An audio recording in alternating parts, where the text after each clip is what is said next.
يا أيها الذين آمنوا لا تلهكم أموالكم ولا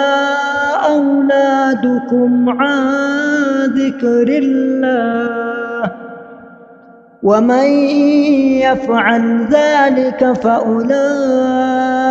هم الخاسرون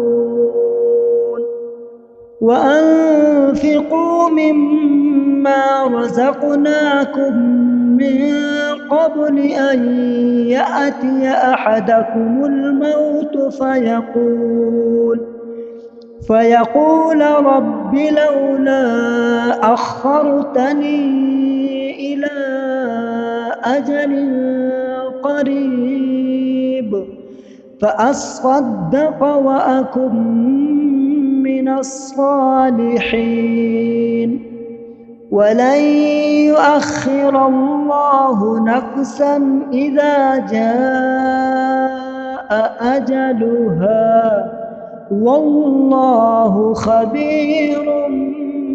بما تعملون.